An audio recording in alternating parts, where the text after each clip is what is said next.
So you want to be successful, you want the money, you want to enjoy what you do, and you want your work to have meaning. It's not too much to ask.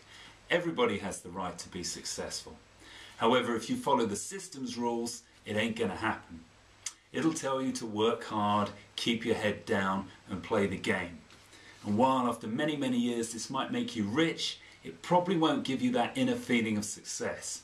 For that, something else is required. And that's why I'm here today to tell you the real answer on how to be successful in life.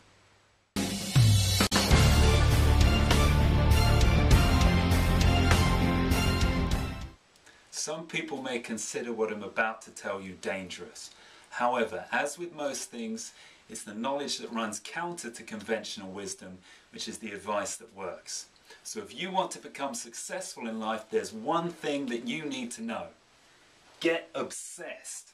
You have to be obsessed with a project, an idea, or what you want to become. Now this may translate into an obsession with writing a best-selling book.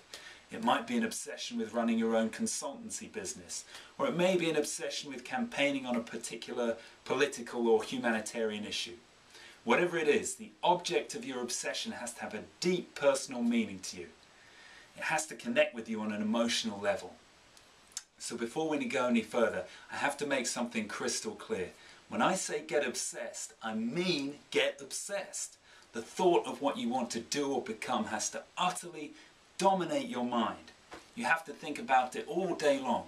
You have to get to the point where people start to say, he or she's a little weird. What they're doing isn't healthy. When you start hearing comments like this, you know you're in the right place.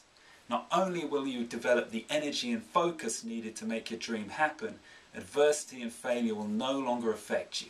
So what I've told you so far may seem a little daunting. You may be concerned that it means detaching from everyone around you and throwing yourself into some dream that may ultimately fail. So to help reassure you about the power of obsession, I've got an example. And it's right here in my wallet. Now I have here a £50 note. And on the back of this £50 note is a picture and quote of James Watt. Now James Watt was an 18th century Scottish inventor whose improvements to the steam engine helped facilitate the Industrial Revolution. He's also the man we get the concept of horsepower from.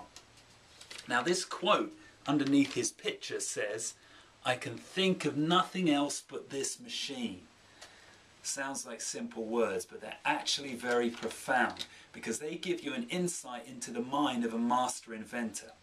And it's clear from this quote that his mind was utterly dominated with this idea of improving the steam engine. He probably thought about it morning, noon and night, visualized it over and over in his head and talked about nothing else to his friends and colleagues. This is where you've got to be. The idea of what you want to do or become has to come alive in your head. Now I know this is only one example, but I found that when I was researching my book, this theme of having an obsession was consistent throughout all people who achieved something significant. You see, every individual's mind, including your own, contains a tremendous amount of energy that when directed on one goal to the exclusion of everything else, can help you achieve amazing things. Now before I leave you, I just want to give you a word of warning. Obsession is a tremendous power. You'll notice that the title of this video is How to Be Successful in Life. Although it takes a huge amount of focus to enjoy this success, there must also be balance. There's no point being successful if you end up unhappy, so you must not let your obsession consume you. Now only you will know the right balance and be able to stay on the right side of a healthy rather than an unhealthy obsession. So take time for love and having fun. When it's time to pursue your dream, get obsessed.